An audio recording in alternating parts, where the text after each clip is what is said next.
You're listening to Little Green Cheese, episode 62.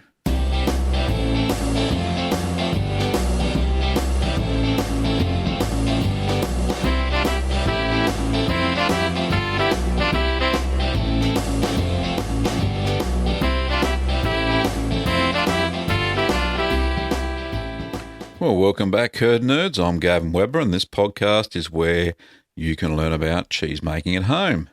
Well, there's been some interesting things happen to me this past week. I had a question from a customer this week who wanted to know how to make fasting cheese, and that's because Easter is fast approaching here all the world around, and a lot of the Orthodox religions around the world have this tradition where they don't eat dairy products before Easter, so they don't eat cheese. So they have this cheese substitute called fasting cheese. And there is one company here in Australia called Kolios. I think it might be imported from Greece. It's called Greek fasting cheese. Now, some of the research I've done, it is actually made from vegetable oils and some nuts, but I can't find any recipes for it or any formulas. So, and that's, I've searched high and low. So if anybody has any information about fasting cheese, if they could drop me a note over at my contact page at littlegreencheese.com/contact-me, I would be greatly appreciated. I love to do a video on how to make fasting cheese. That would be very interesting, and I dare say it would help out a lot of people during this time of the year. Anyway, I've also had a ton of requests to make a cheese called provolone. Now, provolone is in the class of cheeses called pasta filata or stretch curd cheeses. I had a look back through my email list on from littlegreencheese.com, and there's about 4 or 5 requests for that via email. And then I looked at my YouTube channel. There are 18 more requests for provolone. So I'd never tasted the cheese before. So tonight I went out and, this afternoon I went out and bought a piece of provolone, and it cost me like $8 for a small slice. This was imported from Italy, mind you.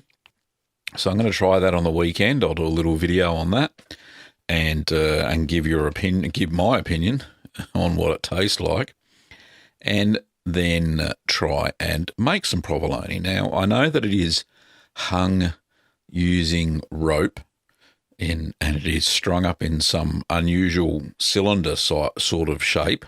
So I'm going to try that using some natural twine.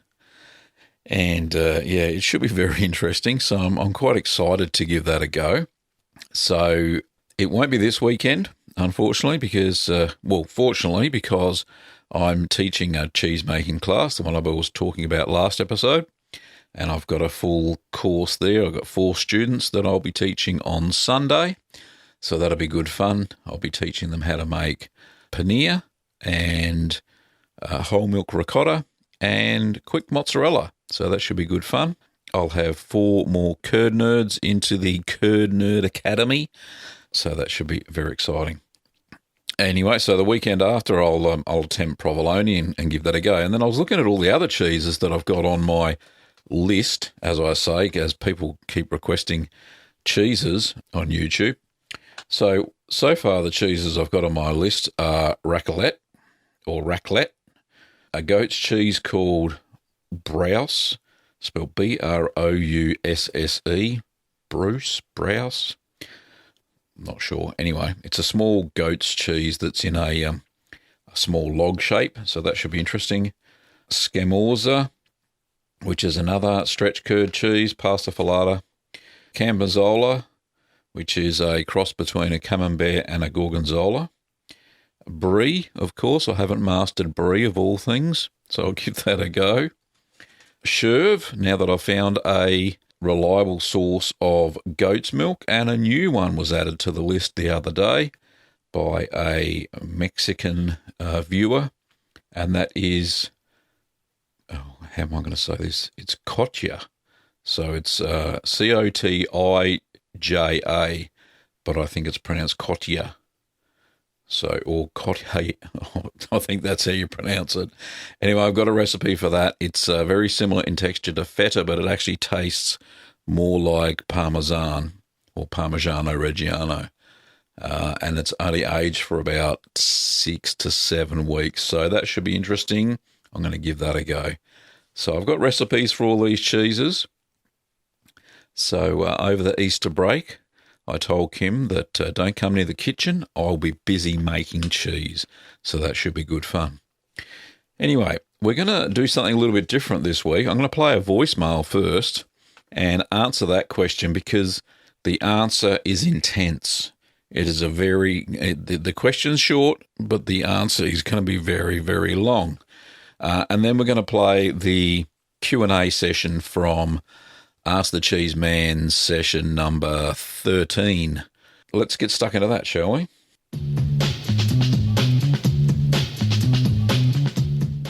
So here's today's voicemail question. It's from, you'll hear who it's from. Here we go.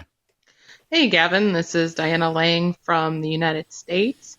I've been watching your videos for a while and some other videos on YouTube, and I've noticed that there's different cultures based on whether you're in the United States or in Australia or in the UK. Can you tell us the difference between, say, like an MM100 versus a M30 that you use versus a type E culture? They're all just kind of different, and sometimes what I think is what I should be using might not be what somebody else would be using. So I appreciate the question being answered. Thanks. Well, thanks for your question, Diana. It is a difficult one to answer, but in simple terms, basically, what you can do is look at the bacteria contained within the different packets. So that's how you determine what the equivalent between the different brands are. So, for instance, and actually before I start the for instance, let's get something out of the way first. Culture companies put together different blends depending on the style of cheese that's going to be made. So most of the blends are fairly standard, and there are about each sachet usually has between 2 and 6 different types of cultures or strains in various ratios. You may also find that between the different companies, and there are quite a few of them, they will have the same culture, the same bacteria is listed, but they will be in different ratios, and they may even have different strains of that culture. So it may be difficult to replicate the same cheese using a different brand, even though the same bacteria are listed within that brand. Now, an important reference regarding cultures, there's a few things to know. So, and as I read through, you'll understand this. So each blend of culture and each amount of bacteria will determine whether it's a moderate to high acidifier or a low acidifier. So how much lactic acid it will produce. It'll also determine how much it will break down the milk proteins, and this is also known as proteolysis. I'll get the word right, which means protein degrading enzymes. So this contributes to the development of the desirable flavour and texture in all aged cheeses. There's another determining factor that may come into play here, and that's diacetyl. And diacetyl is a fermentation compound which contributes to a desirable buttery aroma to a cheese. And finally, another thing that has to be taken into consideration is gas production. So cultures that do produce a little bit or a lot of carbon dioxide. So let's go through a few of the ones you mentioned anyway. So MM100, let's have a look. I've got a big list here in front of me. MM100 is made by Danisco. So choose it MM100. contains 3 strains of bacteria. So MM100 contains Lactococcus lactis subspecies lactis. It also contains Lactococcus lactis subspecies cremoris, and it also contains Lactococcus subspecies lactis biovar diacetyl lactis. So that is a mesophilic culture, and what its properties are, I'll tell you what that does. It is a moderate acidifier with some gas and high diacetyl production. So it's used for brie, camembert, Havarti, Gouda, Edam, blue cheese, Cherv, and other buttery, open-textured cheeses. So that is it's not an aromatic mesophilic, but it's a mesophilic that you can produce a buttery flavoured cheese with. It doesn't have a comparison in the ones that I use. Let's have a look at, say, the one I use, MO30. So MO30 contains Lactococcus lactis subspecies cremoris and Lactococcus lactis subspecies lactis, which is exactly the same as MA11, which is made by Danisco. So that's Choose It MA11, MA14, MA16, and MA19. And it has the same properties, which is a moderate to high acidifier with no gas or diacetyl production. So it has a clean flavour. It's mainly used for making cheddars, anything with a closed texture, and anything proteolytic during aging. So it's going to basically break down lots of the milk proteins. So it's going to be used for cheeses like cheddar, Colby, Monterey Jack. So very good. And another equivalent to that would be type 3 mesophilic as well, which is made by Abiasa, which is a brand I've never heard of. Anyway, so there's some mesophilic types, and just another popular one which everybody quotes is Flora Danica. Now, Flora Danica is one that produces a buttery flavour. So I won't go through the strains. You can have a look at my website, Little Green Workshops, and go and have a look at Flora Danica. I've got all the strains listed. But it's the same as aromatic type B1 by Alibasta. It's the same as MO36R by Sacco. It's also the same as Choose It SMADL77.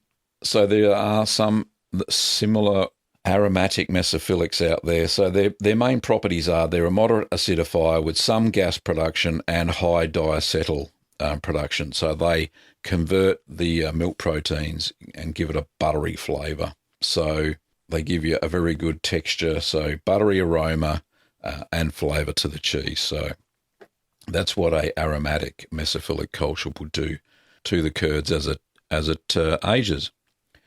So they're the mesophilics. So when it comes down to the thermophilics, there are a few thermophilic cultures. So the main ones to be aware of. So there's Streptococcus thermophilus. The other main one is Lactobacillus helveticus and Lactobacillus delbrueckii subspecies bulgarius. So they're the 3 main thermophilic bacteria, and it just so happens that I've got a very good all-rounder thermophilic culture in the form of Sacco's MOT92, which has all 3 of those thermophilic cultures in it, as well as Lactobacillus lactis, which is a thermophilic culture. So it starts acidifying at a low temperature and then finishes off at a high. So I use that for all of my high temperature cheeses, and it's a really good all-rounder. So I use that for all my Italian cheeses, and I'm going to be using it for quite a few of the pasta filata cheeses that I'm going to be making soon. So where can you get all this information? Well, one of the good books that I found with a lot of this sort of culture information So Mary Carlin's book called Artisan Cheese Making at Home, she goes quite into depth about cheese making cultures and their subspecies and that sort of stuff. If you do have it, it talks about not only the species, but it also talks about the different types of molds as well, and it talks about their properties, and it goes into more detail about what I was talking about the acidification, the proteolytic enzymes, diacetyl, and gas production. So she goes into depth in the book, and if you go to her website, she's actually got a PDF, which I've actually been using a little bit of here to compare the different types of cultures. Yeah, so Mary's website is artisancheesemakingathome.com. So she's got lots of handy forms and hints there that supports the book. So don't hesitate to check that out. She's got some great resources there. So yeah, pretty cool. Well, hopefully that's answered your question, Deanna. I know it's been a bit of a long answer, but it is, even though it's a short question, I could probably go on for about another hour just talking about some of the variations of the cheese cultures. But definitely go over and check out Mary's site, and specifically go over to the menu. It says creating cheese. Go over to forms and charts, and then she's got a chart for comprehensive cultures guide, and you will find a PDF document that describes comparison between just about every type of culture that you will find, definitely in North America anyway. Not so much here in Australia, because we have all sorts. We import them from all over the place, not specifically from some of the places in North America. We get them from everywhere. Anyway, thanks for your question. So let's get into the questions from Ask the Cheese Man, episode 13.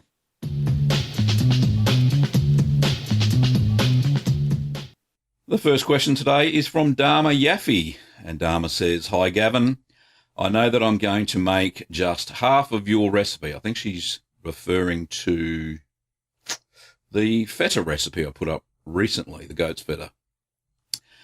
Should I reduce the ingredients amounts and the brining time as well, but should I reduce the pressing time too? Does it affect the cheese texture? Thanks.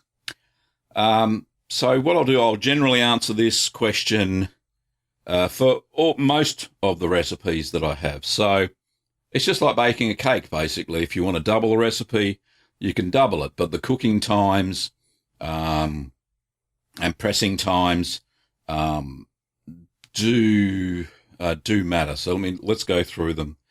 So when it comes down to the ingredients, yes, you do have to double or half them, depending if you're reducing the recipe or increasing them.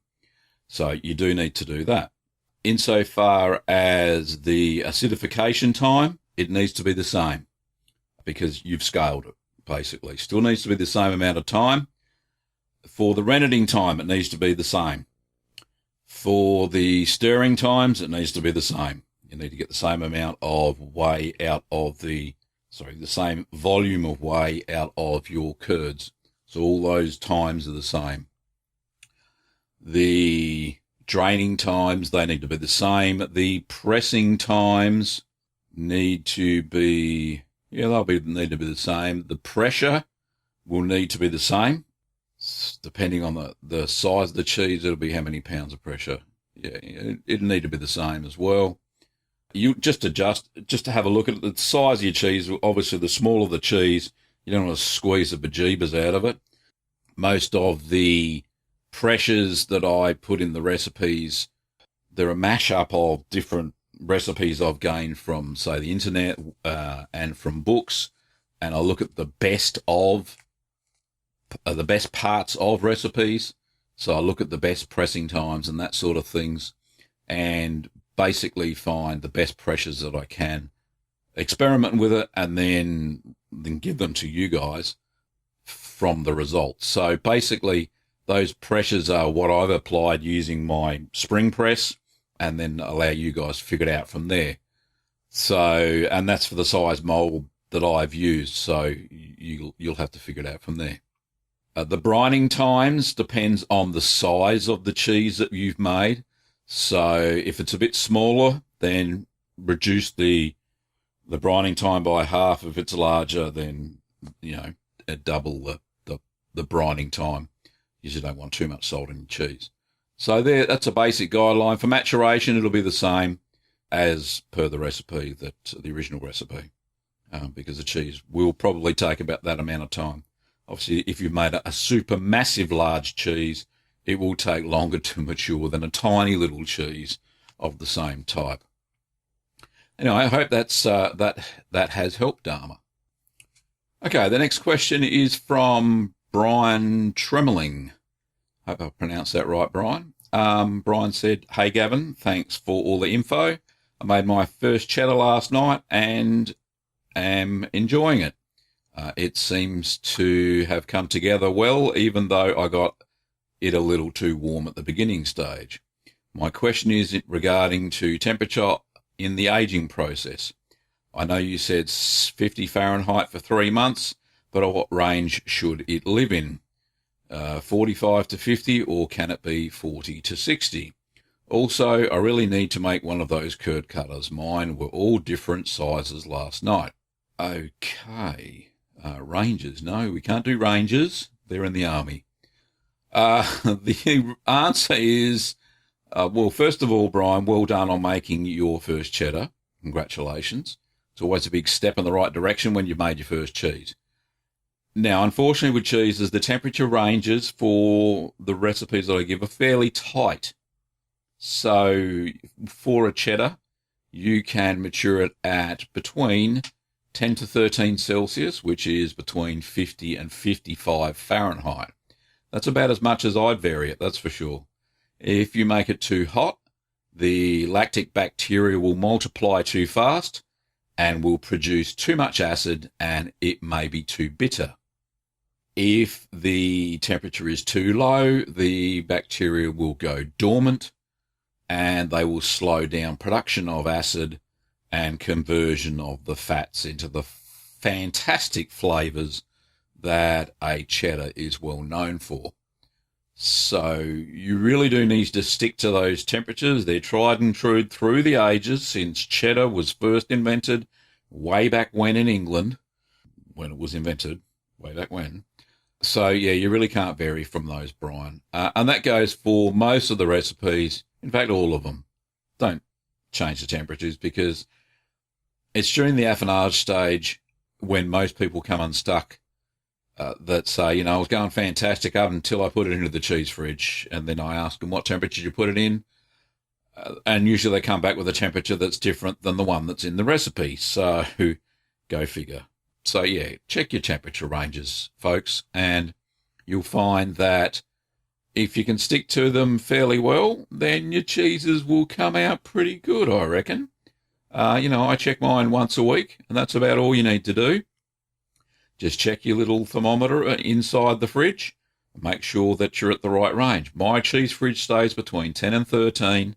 If I'm making a special batch of camembert, I will then take it down to 7 and make sure there's no other cheeses in the fridge, because 7 degrees is what bloomy rind cheese is like. But other than that, I'll keep it at between 10 and 13, and that's where it stays. Anyway, thanks for your question, Brian. Appreciate it, mate. Okay, the next question is from Spencer Herrick. "Hi, Gavin. Again, thanks for all the great videos you post. I have a question. Can you substitute the Rennet Tablets for the liquid in your recipes? The reason I ask, I had some old liquid rennet and it would not coagulate the milk, and I ended up wasting 2 gallons of milk. What are your thoughts?" Well, Spencer, you definitely can use Rennet Tablets. They are a great little thing if you can't keep the liquid rennet cool. Rennet Tablets have instructions on their packets for how much milk they can coagulate. I have some Rennet Tablets that I regularly use for mozzarella, and they actually ship with most of our kits because they're so simple to use. They're called Fromage 50, I think they're made in Italy, and each tablet can coagulate 50 litres of milk. Now, the good thing about them is they're scored into quarters, and so each quarter can coagulate 12.5 litres of milk, which is really good. A quarter can do 10 litres. 10 litres is fine. It doesn't over rennet the milk. The good thing about that is they last a lot longer than liquid rennet. So, but however, there is a simple test that you can do to see if your liquid rennet is okay. I will be doing a video about it soon, but I'll just give you a quick heads up now, in case anybody's watching and they're going, oh, well, hey, he's not telling us everything. So I will tell you everything. All you do is take a teaspoon of the milk you want to use and just warm it up to room temperature, no hotter than that. So just room temperature. Put in about 3 drops of the liquid rennet, undiluted. Don't dilute it in water or anything like that. And within about 10 to 15 minutes, you should see it start to form a skin on top. And within 30 minutes, you should see it go solid into the curds you would normally see. Now, if it takes over an hour, then it's a pretty good bet that your rennet is spent and it probably won't work. So I'll do a video on how to check whether your rennet is viable, the liquid rennet is viable, and that'll come up soon. So the next time I do a cheese making session, I'll do a little side video for everybody. Anyway, thanks for your question, Spencer. So the patron of the week is Ted Roberts. Thanks for your support, Ted. If you'd like to support the channel so I can make new and interesting cheese and cheese-related content like this one, then please support me via Patreon. Now, you can do that by visiting littlegreencheese.com/support. So you can support me by pledging as little as $1 a month. And that will go towards me creating these cheese-making resources in the form of audio podcasts and video tutorials. Don't forget that you can pick up cheese-making products for all the cheeses that I make and showcase over on the YouTube channel and that I talk about here on the podcast at littlegreenworkshops.com.au, and just go click through to the cheese making section, and that we do ship all over the world, bar 1 or 2 countries that have customs restrictions on us sending through cheese making cultures and the like, unfortunately. But don't forget that we do ship internationally. Also, if you liked this show, don't forget that you can leave an iTunes review. I'll just read out 1 or 2 that we had recently. This one was left in February this year, and it's from New Jersey OMG. And they've said, I have just started making cheese and I have been binge listening to these podcasts. I'm hooked. Just made my 4th cheese today and bought the ebook too. And they gave me 5 stars. Well, thank you very much, New Jersey OMG. And that was under the title of Entertaining and Informative. And there's another one here. It's titled Curd Nerd University. And it's a 5-star review as well. And this is by Rust and Dust a Must from the US.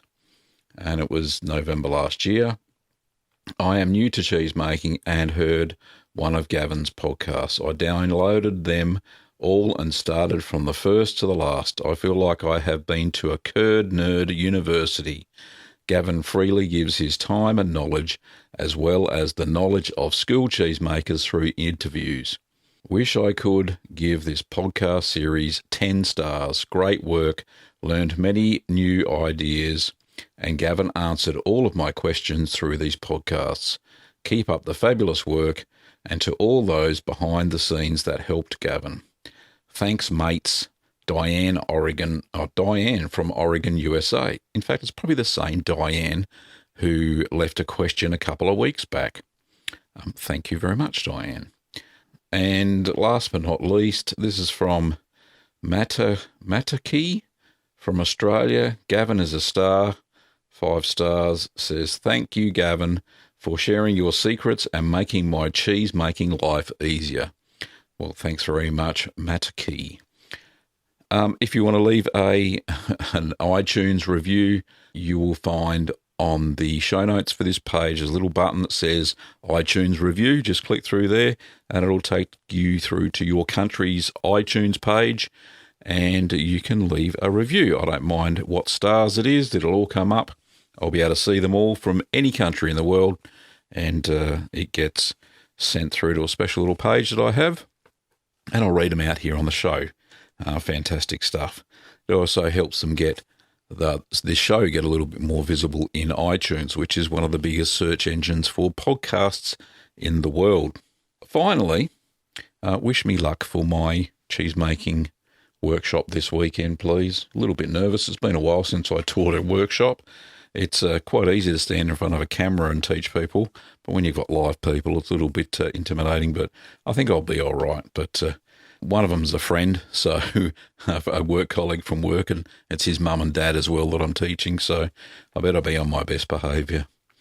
Anyway, if you want a question answered on the show, don't forget that you can pop over to my contact page at littlegreencheese.com/contact-me, where you can leave a voicemail question or simply fill in the contact form and leave a written question. And I will use those on either this podcast or Ask the Cheese Man over on YouTube. I think it's that time of the day. For upcoming workshop dates, recipes can all be found at littlegreencheese.com, including my ebook, Keep Calm and Make Cheese, The Beginner's Guide to Cheese Making at Home. That's available in an all good ebook. Sorry, that is available in all ebook formats, including PDF that you can find on my site. You can find all of my cheese making video tutorials over at cheeseman.tv, which will take you to my YouTube channel. Thanks for listening, Curd Nerds, and stay tuned for the next exciting episode of the Little Green Cheese podcast. During this podcast, you heard royalty-free music by Kevin MacLeod. I played Malt Shop Bop and Call to the Dairy Cows. See you next time. Bye.